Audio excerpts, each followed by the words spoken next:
देखो, कुछ दुआएं अल्लाह फ़ौरन कबूल कर लेता है और कुछ दुआएं तुम्हें अल्लाह से बार बार मांगनी पड़ती हैं, क्योंकि वो दुआएं अल्लाह की पसंदीदा दुआएं होती हैं और उन दुआओं के लिए तुम्हारा सजदा रेज़ होना अल्लाह को बहुत पसंद आता है।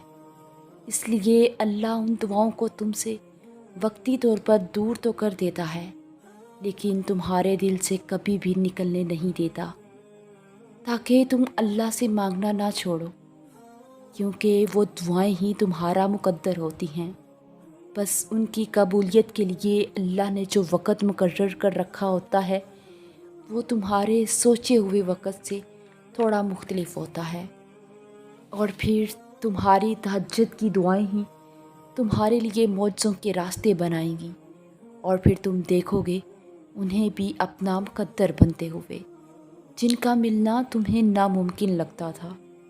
जानते हो, अल्लाह को बेतरतीब दुआएं बहुत पसंद हैं, क्योंकि तब ज़ुबान नहीं दिल बोलता है, और दिल की बोलियां अल्लाह से बेहतर और कौन समझ सकता है। और तुमको जितनी मोहब्बत अपनी दुआओं से है ना, अल्लाह को उससे कई ज़्यादा मोहब्बत तुमसे है। इसलिए अल्लाह ने उन्हें तुमसे दूर कर दिया जो तुम्हारे लिए सिर्फ़ तकलीफ़ का बाइस थे।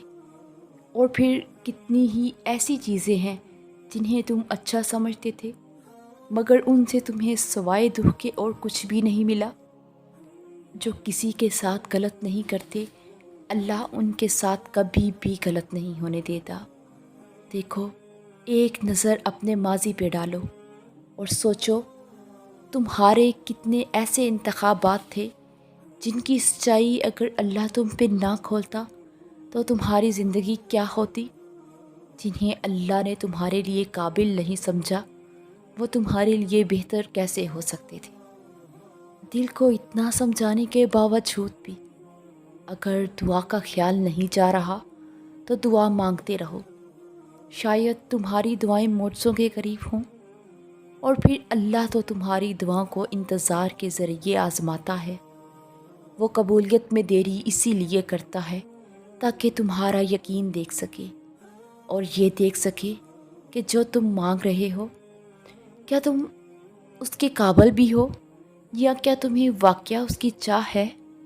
और जब वो तुम्हारी दुआओं को आज़माता है ना, तब वो तुम्हें भी उतनी ताकत दे देता है कि तुम्हारा दिल ताख़ीर से थकता नहीं है और ना ही बार बार दुआ मांगने से उकताता है। तो अगर दिल को इतना समझाने के बावजूद भी दुआ का ख्याल नहीं जा रहा तो मांगते रहो। शायद तुम्हारे लिए मौजज़े करीब हों, शायद अब तुम्हें सिला मिलने वाला हो। तभी अल्लाह ने तुम्हें उस दुआ पर इटका रखा हो कि शायद ये आखिरी मौका हो वो पाने का जो खोया था। और जब अल्लाह को तुम्हारा मांगने का अंदाज़ पसंद आ जाता है ना, तब वो तुम्हें देने में ज़रा सी ताख़ीर कर देता है, ताकि उसे तुम्हारी आवाज़ बार बार सुनाई देती रहे। और अगर तुम्हारी दुआएं नहीं बदल रहा तो जान लो कि उसने कबूलियत का इरादा कर लिया है। और अल्लाह तब तक मौजज़े लाता है जब तुम सब कुछ ख़त्म होने के बाद भी दुआ करना नहीं छोड़ते, इस यकीन के साथ कि अल्लाह की दस्तरस से बाहर तो कुछ भी नहीं, उन दुआओं से है। और दुआएं तो उन हकीकतों को भी बदल देती हैं जिन्हें तुम्हारे मुकद्दर में बहुत पहले से लिखा जा चुका है। अगर अल्लाह तुम्हारा दिल नहीं बदल रहा तो यकीन रखो वो तुम्हारा नसीब बदलने पर राज़ी है। उसने पूछा, अगर नसीब लिख दिया गया है तो फिर ये दुआओं के जतन क्यों। तो सुनो, कुछ चीज़ें आजमाइश होती हैं, इसलिए अल्लाह उनका खाना नसीब में खाली छोड़ देता है, क्योंकि उसको इल्म होता है कि मेरा एक बंदा ऐसा है जिसने मुझ तक आना तो है, मगर ढेर सारी ठोकरों के बाद। इसलिए वो उन चीज़ों को तुम्हारे लिए नसीब में नहीं रखता, बल्कि वो उन्हें दुआओं में छुपा देता है कि उन चीज़ों की खोज में निकलोगे तो उसे भी तलाश कर लोगे। यूँ आजमाइश का हक़ भी अदा हो जाएगा और तुम्हें तुम्हारा इनाम भी मिल जाएगा।